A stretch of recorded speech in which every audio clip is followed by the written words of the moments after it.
I don't like anything about you, mother, my eldest son's wife suddenly hurled at me. We want to live with our family alone, so get out. Her words hit me like a wave of déjà vu, echoing the pain of leaving my own parents' home long ago. Anger surged within me at the thought of being driven out once more. Fine, I'll leave then, I declared, gathering my belongings to move out. It was the final straw. I vowed never to forgive my eldest son's wife. It was time to put my plan into action. And so, Sandra Clark, turning 61 this year, technically retired but still fortunate to be working, found herself in a familiar situation. Despite occasional visits to the office and remote meetings from home, her eldest son seemed unaware of her continued work. Widowed in her 40s, Sandra lived with her eldest son and his wife in her parents' old house with its sprawling property. While the place had its issues, she cherished it deeply, making leaving difficult. Financially secure due to her late husband's untouched insurance payout, Sandra lived a worry-free lifestyle, prepared for her twilight years. Despite appearing to lead a carefree life, I do harbor some concerns, chiefly concerning my oldest son's wife, Jessica.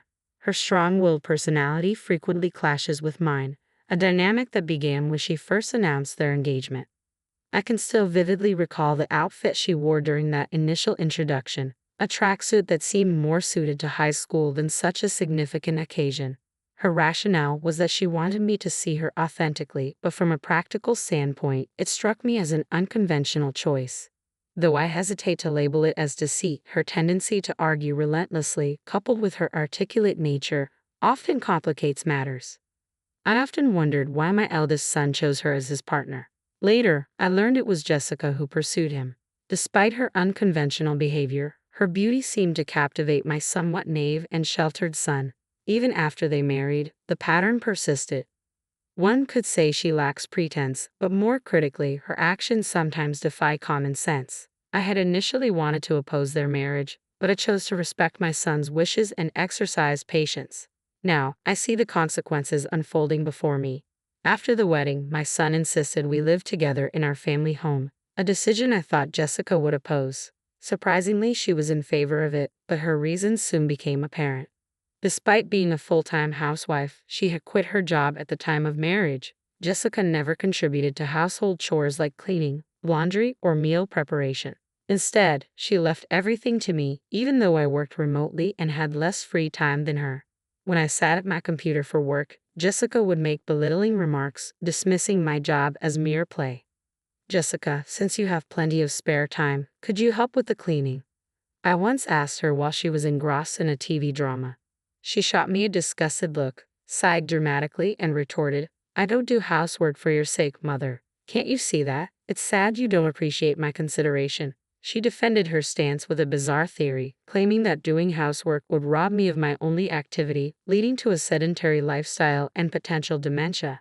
In her view, she was actually helping by letting me handle everything. Her logic baffled me and left me frustrated. "I agreed to live together to make sure you don't slack off, mother," Jessica said with a half smile, leaving me speechless and dumbfounded. I deeply regretted agreeing to live together. Every day felt like an ordeal, forced to witness things I wish I hadn't seen if we had remained separate. Enduring the daily chores under Jessica's watchful eye became unbearable. Eventually, I reached my breaking point and decided to discuss it with my eldest son, not to complain about Jessica, but to express my need to move to an apartment where I could live independently. The current house, with its age and numerous levels, had become physically challenging, especially after injuring my back last year due to age-related issues. My son understood my difficulties and supported my decision to move. I found a suitable rental apartment, slightly larger than necessary for solo living but with a room big enough for my grandchildren to stay over in the future. I customized the interior to my liking, creating my own sanctuary. However, my newfound peace was short-lived. Jessica began visiting every day, staying until late into the night. "This new apartment is really nice, isn't it? It's quite spacious for you, mother," she remarked casually, lounging on the living room couch. "Come on, mother, come back to your old home and take care of the house chores. It's for your health and longevity," Jessica urged, astonishing me with her audacity. Throughout the day, her self-centeredness often left me feeling overwhelmed. I had already moved out. It was time for her to step up as the wife. "I manage all the household tasks here, and my annual checkups have been excellent, Jessica. There's no need for your concern, I replied firmly. Jessica turned away dismissively, refusing to acknowledge my words as she typically did with anything inconvenient. Despite this, Jessica continued visiting my apartment daily. Recently, she even complained about the hassle of commuting back, opting to stay overnight. My parents' home and this apartment were just a 15-minute walk apart. It was my eldest son's suggestion that I move closer to my parents' home out of concern for my well-being. While his worry touched me, leaving the house was still bittersweet. One day, during a rare business-related outing, returning home that evening, I was greeted by a surprise. To my disbelief, Jessica had let herself into my apartment using the spare key I had given to my son for emergencies. "Oh, welcome back," she said casually, sprawled on the floor in front of the TV without making any effort to get up. "Jessica, that spare key is meant for emergencies only, not for you to enter when I'm not here," I told her, feeling uneasy about her unauthorized entry into my space. For the first time, I spoke sternly to her, which seemed to catch her off guard since she was accustomed to my forgiving nature. Annoyance flashed across her face, but I held my ground. "You're such a nosy mother-in-law. I can't stand that about you." Jessica started yelling at me. "I can't stand anything about you, not even this apartment. We're a family, so you should leave." She began pushing me towards the door, clearly unable to accept me living in the apartment. She resented that they were staying in the old house while I resided here, considering it unfair. "James pays the rent for this place, doesn't he? It's only natural for us, his family, to live here. That's what living beyond your means." It dawned on me that Jessica believed my son was funding the apartment's rent, explaining her frequent visits. In her view, this apartment should have been designated for her family's use.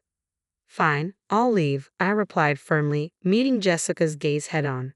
I agreed to vacate within 3 days. Jessica seemed doubtful, insisting that I call a moving company right then and there. Without hesitation, I dialed a moving service from my smartphone and arranged for them to come in 2 days. Satisfied, Jessica left, and as I watched her depart, I began to devise a plan. True to my word, I moved out on schedule. My new residence was a senior-specific apartment, and I decided to give it a trial run for 2 weeks. Handing over the keys and lease documents to Jessica, I requested modifications to the contract through the real estate agent, who thankfully was accommodating due to our long-standing relationship. My eldest son was livid with Jessica for forcing me out. He seemed to be contemplating divorce, but Jessica appeared indifferent. Instead, she had moved into my former apartment, declaring, "Well then, let's live separately."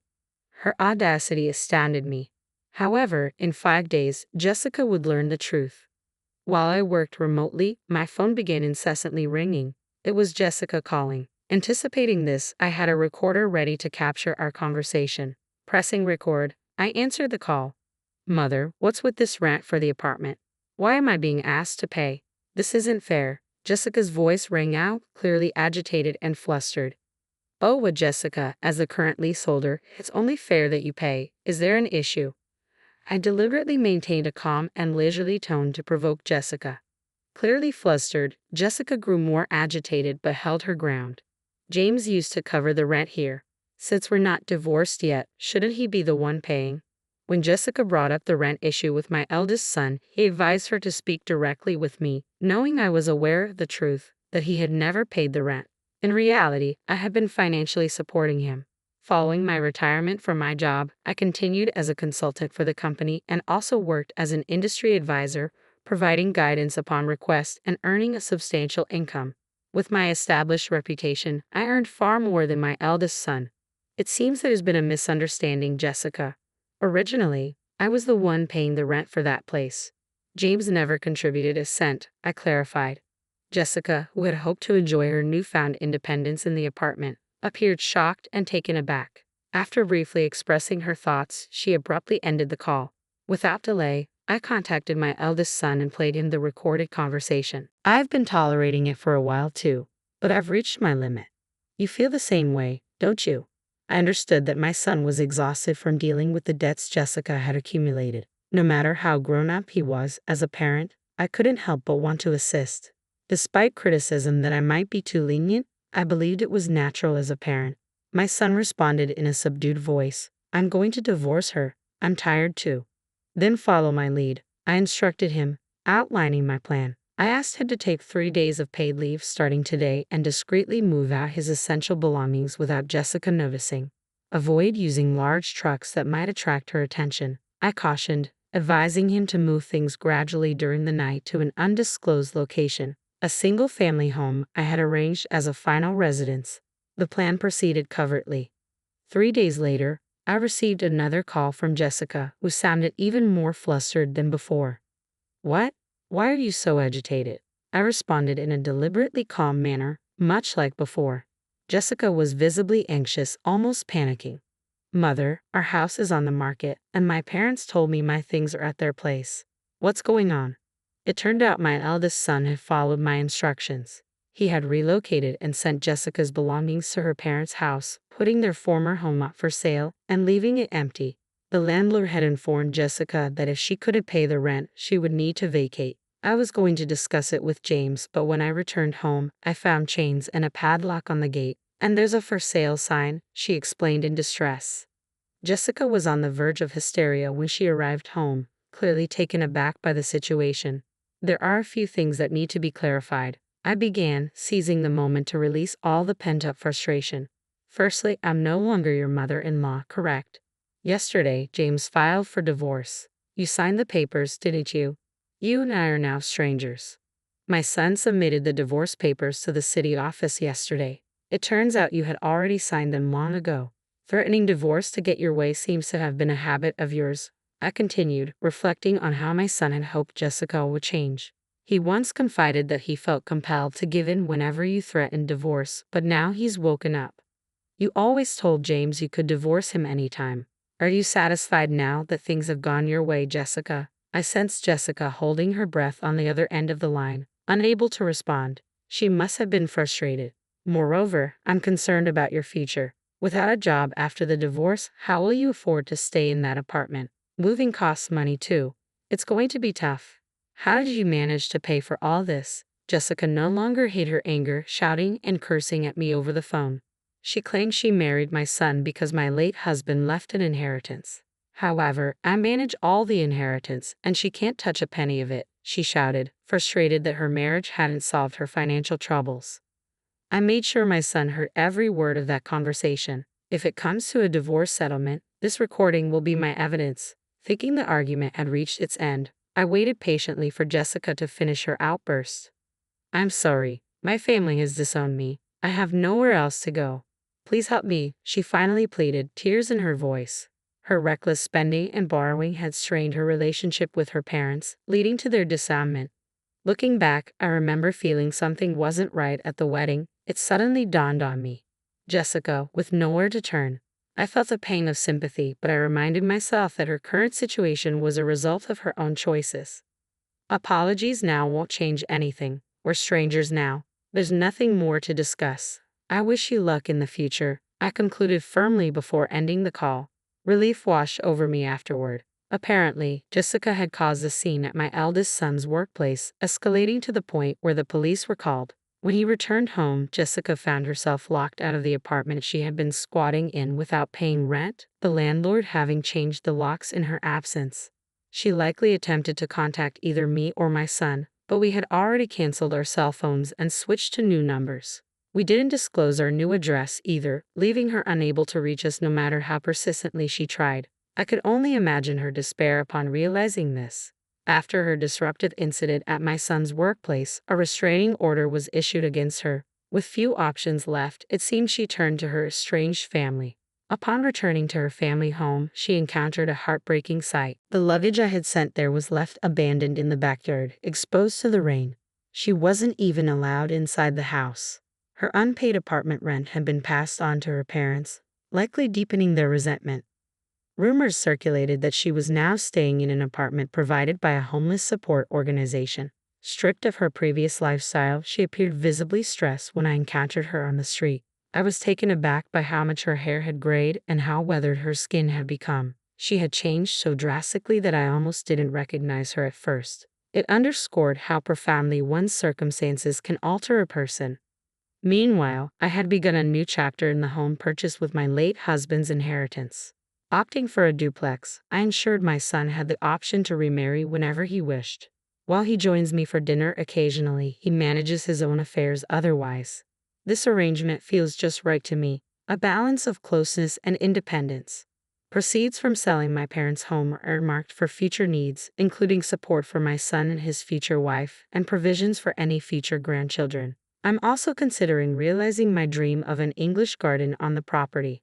On days off, I find solace in tending to young trees and herbs. This new life, filled with optimism, has become my cherished daily routine.